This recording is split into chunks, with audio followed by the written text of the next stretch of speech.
好，那么大陆斡旋俄国跟乌克兰战争，乌克兰说他愿意谈判了。哦，就像跟蓝轩讲的，乌克兰现在觉得说，哇，川普如果当选，川普已经跟泽伦斯基也谈过话了，泽伦斯基也知道了，看起来样子他就是要停嘛，不要再支持我们了嘛，不要再给钱，那个无底洞要给到什么时候啊？你是老美去想，我帮助你可以啊，那打到什么时候啊？哦，所以呢，乌克兰表示愿意谈判了啊。那乌克兰外长去访问中国，所以呢，美国媒体说是寻求结束战争，希望能够寻求结束战争。乌克兰外长库列巴说，乌克兰支持中国对台湾的立场，哦，就是中国立场一向嘛，全世界这个中国什么什么，这个他代表中国哦，他中华民国代表中国，然后台湾是他一部分哈，这是老共的立场了哈。那所以呢，乌克兰外长喊支持一个中国。然后，另外呢，愿意准备跟俄方进行谈判啊。那另外呢，这个张静就说了啊，说你看看，台湾在乌克兰打仗的时候呢，盲目支持乌克兰，忽略乌克兰过去曾经协助老共提升军事实力。那个辽宁舰就是乌克兰的军舰嘛，这老共他们以前关系很好的，对，历史是很残酷的。现在台湾社会，人家乌克兰外长已经讲了支持一个中国，台湾社会都不讲话了。是因为羞赧，还是因为悔恨呢？既不羞赧，也是不悔恨。台湾社会很麻木哦，就是说台湾经常就是说很一厢情愿的乱挺一通，就是这样子啊、哦。哇，就觉得哇，这个乌克兰打俄罗斯打乌克兰，就担心老共将来打我们，所以我们要支持那个被打的一方，一直支持乌克兰，支持乌克兰。那乌克兰现在一反支持老共，我们就很尴尬哈。那乌克兰做民调也是厌战情绪高涨，哦。那这样哈，就是说原来呢，这个寸土不让，哦，有75%，现在已经下降到55%了。虽然还超过一半呢，下降速度非常快，非常快哦。那么在12月的时候呢是65%，到了现在就变55%了。然后呢说可以让哦，愿意呢，大家和平嘛，已经增加到什么37%了，哦，上升到37%啊。所以呢，基本上哈，这个民调也写啊，32%啊，32%说可以让。哦，然后呢，13%没有表态，55%坚决不让，但是已经改变，很快就改变过来了。哦，特别是这个民调，特别是乌克兰南部被占领比较多的地方，认为要赶快和平的比较多，辛苦嘛，觉得要打到底的是现在还没有被占领的，他不知道那个被占领的痛苦哈。好，那么我们先看一下这个和解能不能达成。对于已经持续超过2年的乌俄战事，北京当局一方面持续为俄罗斯经济输血，另一方面则高喊和平。Нам потрібно рухатися до справедливого і сталого миру, і Китай може відіграти в цьому важливу роль.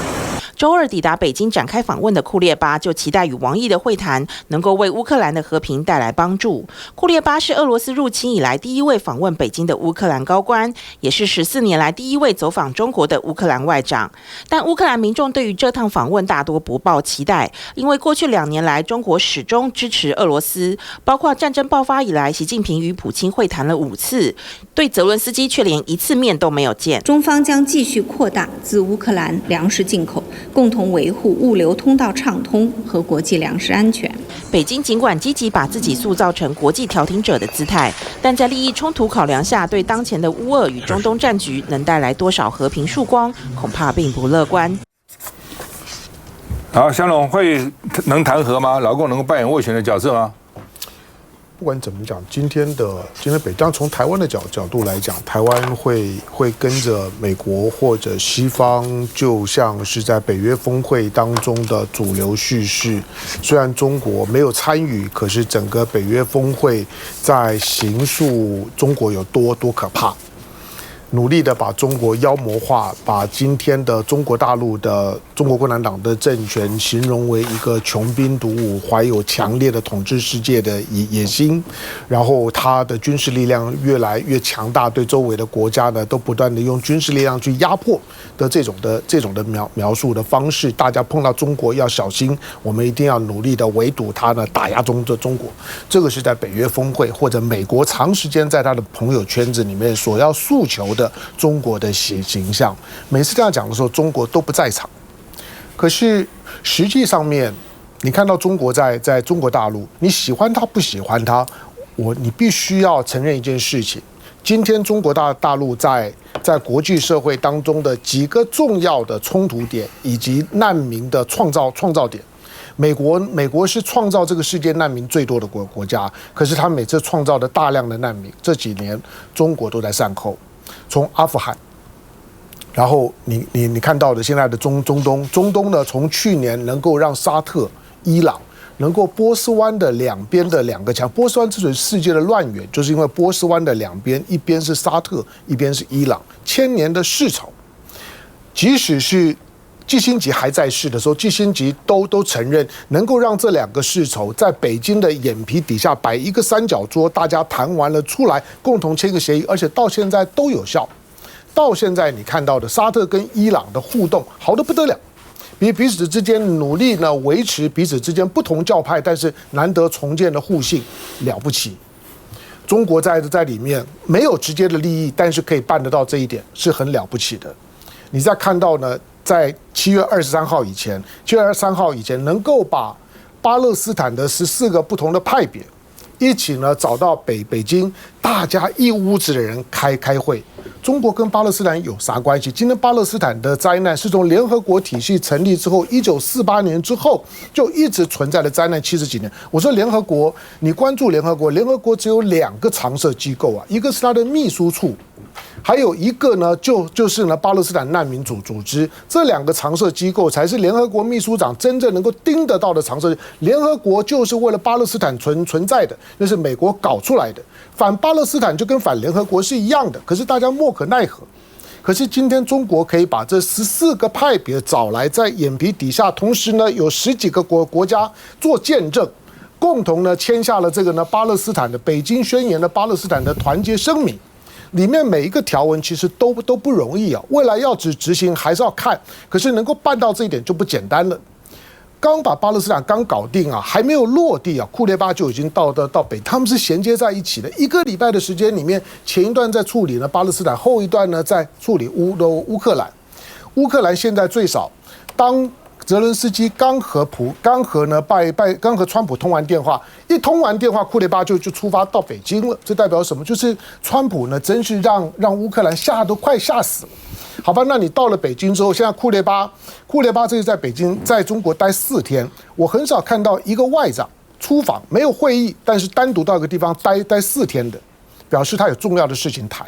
第二个，待4天之外，到底要带着怎么样的方案要回去？显然呢，他寄望于中国能够在未来俄罗斯跟乌克兰的调解的过程当中，已经没有国家使得上力了，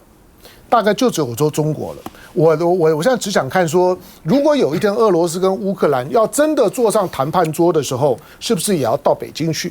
如果最后呢，乌克兰战争的调解呢是在北京城邸里面发生的，那就是历史性的大事。美国搞烂的摊子，北约呢收不了的，欧洲收不了的摊子，都要到了北京呢来处理。北京呢真的有机会成为和平之都啊！所有的这些呢国际的冲突的乱象，西方国家搞出来，最后都必须要在北京的眼皮底下。当从这个逻辑上面来讲，台湾方面或许可以呢，心里面呢可以稍微比较正面的想一想，当北京在全世界抹平所有伤口的时候，它有理由在两岸之间制造很大的伤口嘛。但是当北京呢没有意图呢想要在两岸之间制造呢直接的冲突，让自己所有在国际社会当中的和平形象跟和平努力呢毁于两岸关系，台湾就应该珍惜呢这种的感觉，不要有任何那种挑衅，让大家真的过不下去的动作。因此今天呢面对到北京的形象的时候，台湾要怎么宣传是一回事情，或者说就事论事，看看他在做的事情。这些呢陷于战乱的国家的这么多的不同的派别，千年的世仇，为什么愿意到北京城里面去谈和？北京是怎么做到的？这一点就值得我们好好想。我还想先讲一下啦，乌俄战争，我觉得跟拜登的退选，还有川普有没有当选非常息息相关。在拜登退选完之后，我第一时间先问我美国民主党的朋友的想法是什么，他们是没有什么想法，他们觉得不管是提名拜登或者提名贺锦丽，就他们而言感觉差距不大，因为他们就是会坚定的支持川普的对手，他们一定要把票投下去。我那个民主党朋友，他们唯一庆幸的只有一点，他们庆幸的就是至少不用看到拜登第2次的总统大选辩论了。他说第一次辩论真的太惨烈了，看了他们觉得整个信心崩溃啊。至少他们觉得贺锦丽的表现一定会比拜登好，但是会不会赢？我老讲，目前看起来，我觉得川普的胜算还是比较高，因为摇摆州的民调很明显的，现在都是川普领先。贺锦丽能不能保得住，不知道。而川普当不当选，完全会直接影响了乌俄战争会不会结束啊？因为乌俄战争撑到现在，主要就是靠美国的援助嘛。美国到现在已经给了乌克兰超过1000亿美金的武器跟金援了，占世界各国占比援助乌克兰的40%左右。也就是如果没有美方的支持，乌克兰战争早就应该要结束，它根本撑不了那么多久。而且讲不客气的，美方的态度直接取决于乌克兰战争何时会结束。我觉得这是个画上等号的东西。但是如果川普当选了，以他的个性跟言论，我相信不会给乌克兰太多的钱跟预算还有经费。那在乌克兰没有预算跟没有钱的情况之下，我觉得乌俄战争势必很快就会结束嘛。而泽伦斯基是个聪明人啦，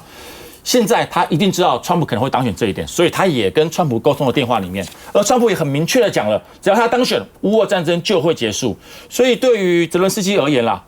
战争很花钱，但是重建更花钱。现在他一定会尽快的找到一个台阶下，让川普能够有面子，让川普能够高兴。我相信不只是对于乌克兰，甚至对于泽伦斯基他个人的未来，都会是一个比较好的结果。因为重建的数字是一个天文数字，而天文数字能够负担得起的，恐怕也只有美国负担得起了。徐学长回来。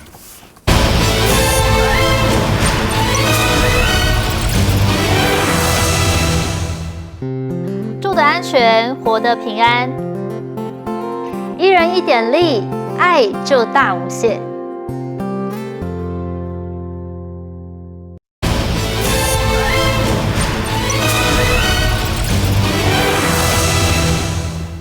好，台风假哦，每次要不要放台风假，都是我看那些首长哦，都这么考虑来考虑去哈。那比如今天我这看是台北市白放2天假哦，既无风雨也无晴哦，真的、啊，我昨天晚上就没风没雨，睡一觉起来还是没风没雨。就昨天白天一天就下午雨大一点，今天是更连没风没雨，2天假啊、哦。那6个首长，6个县的首长被骂翻啊、哦，他骂翻什么呢？就是说呢，太晚去宣布要放假了哦，所以呢，你放基本上大概不放被骂的机会比较大了哦，放呢被骂的机会比较少哦，大家反正都高兴，说你多帅啊，多好，蒋万安帅啊，张胜哲帅啊，怎么大家都帅啊等等啊。那所以呢，嘉义市在昨天下午不到5点就抢先宣布，现在不但要放，就快点宣布哦。那另外呢，这个因为这个半夜宣布放，他本来不放的嘛，后来宣布放了哈。那卢秀燕说呢，防台宁宽勿松了，说因为原来没有把我们放在那个暴风圈里面啊，后来突然说放在里面啦，等等等等哈。那另外呢，这个民进党说接机卢秀燕群龙无首啊，台中市政府这是假讯息啊。那另外呢，这个因为卢秀燕去一个人回来嘛，哦，所以那个来去匆匆只有5个小时，在那边就回来了。蒋万安说呢，明明是讲好晚上8点钟去发布这个到底要不要放假哈，7点半怎么消息传出来？台北市停止上班上课，哦，7点半网络就看到了啊，所以他们立刻把它删掉了。但是还是这种网络只要上了就有人留下来。蒋万安是小编测试不小心按到了，要测试一下，小编测试不小心按到。那共产党说一天放假就蒸发200亿。好，整个国家的损失200亿了啊，2年就400亿，全世界没有人这样搞的，全世界去看看香港啊什么，没有像台湾这样，台湾现在变成你不放也不行了，不放呢，每天都在说放不放啊，谁先放哦，然后等等等等啊，那就是说呢，到现在为止呢，2001到现在，这个只有14次全部放，也就是局部放哦，现在全部放，而且最高的时候曾经放到3天，今天也有人放3天了。阿里山已经宣布明天也放假了哈，所以还是有地方因为有风有雨哈，我们看一下。我们觉得说气象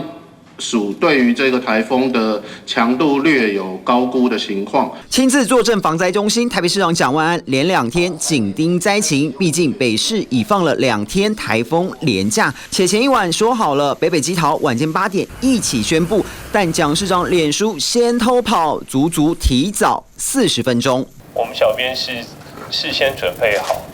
2个版本，一个是停班课，一个正常班课所以在排版测试的时候确实也不小心按到然后发出。是小编不小心误触，还是挡不住民意压力？毕竟24号其他县市早早宣布停班课，唯独北基桃要盯到晚上8点才揭晓。网友早就在敲碗，市长你快宣布啊！不会有压力基本上我们就是依照相关的标准以及各方的因素考量，以及与各县市大家彼此的沟通跟联系。但顺了故意，却逆了扫意。前立委郭正亮就说，一天台风假损失200亿产值，放假防台还是上班上课？专业和民粹如何拿捏？台风政治学恐怕是每位民选首长每逢暑假都必修的政治学分。好吧，这个什么叫这个群龙无首是这样民进党的王义川质疑卢秀燕说呢，他回来以后呢，防灾指挥官副市长郑肇兴、消防局长孙福佑都去接机，所以应变中心群龙无首。群龙无首不是没有人去接他，而是都去接他了。来，王伟，我再讲一下，其实我们在讲说这个要放假，就是变成一个放假政治学。那现在也可以发生这样子，这个防灾的政治口水也特别多。那昨天呢，所有的绿营，包含这个政论节目，我不晓得今天政论节目是不是继续去批这个卢秀燕，都是把卢秀燕当沙包在打。那这中间呢，又有很多的假讯息。那其中一个就是直接讲的王义川，民进党的这个政策会执行长，他说接这个，因为呢这些台中市的这些指挥官，他们都跑去机场去接卢秀燕了，所以搞到他们的应变中心是群龙无首。错。这个完全是假讯息，因为呢，市长不在的时候呢，他们是有包含副市长秘书长，那么轮流去做这个指挥官，所以呢，他们事实上以8小时轮流。那在应变中心有指挥官坐镇，那但是呢，其他的包含他们有一个副市长郑肇兴嘛，还有消防局局长，他们去接卢秀燕，因为当卢秀燕这个下飞机的时候，他就是指挥官，那他们当然要把第一个报告了，对时间赶快跟市长报告。那不代表说这个应变中心就是闹空城了。所以这一点呢，就是这2天民进党几乎是倾全党之力甚至侧翼来攻击这个卢秀燕。那另外呢，就是在讲说这个放假的问题所以现在的这些市长一定说，对于放假就是宁宽勿紧。因为也确实啦，因为你台风不是你能够掌握的。本来对凯米台风最早的时候，其实最紧张的都是北部县市的首长，在这个凯米台风来之前。蒋万安就非常紧张，就到处的在台北市去看很多的抽水站，看很多的一些施工中的有没有如期的完工等等之类。因为原来告诉大家的就是这个凯米台风呢，它可能会重创北部县市，所以北部县市呢如临大敌那但是没有想到，它后来的影响范围所及，又变成中部也影响到，所以中部几个县市，他们当时发布就是放假的时间都比较晚，有的甚至已经在就12点前后，有的是到12点以后，就到凌晨了。那当然会被骂，可是必须讲的就是说，当时他们拿到气象署给他们的相关的资料，那个时候也就是在8点的时候，第2天还没有达到放假的水准，所以他们不敢宣布这个停班停课。可是等到越来越接近凌晨的时候，大概到11点，那么这个最新的报告就达到停班课，所以他们赶快紧急的宣布。当然，这大概不意外的很多的这个网友很多民众就灌进去就骂他们，但这没有办法了。最终我觉得县市长就是可能得被骂。那这些东西都是很难掌握，就如同比如说今天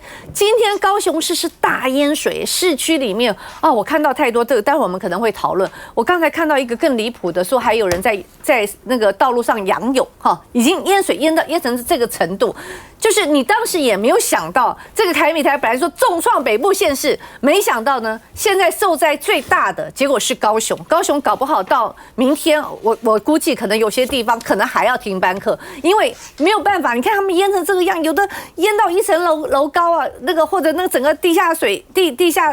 像瀑布一样。所以真的是很难的去做这个掌握。但是我们要讲的是，其实所有的县市首长，大家也不想被骂，好不好？那当然也是在放假跟不放假之间在做拿捏。但是我们真的要强调的，要呼吁的，就是这种政治口水大可不必了。小牛。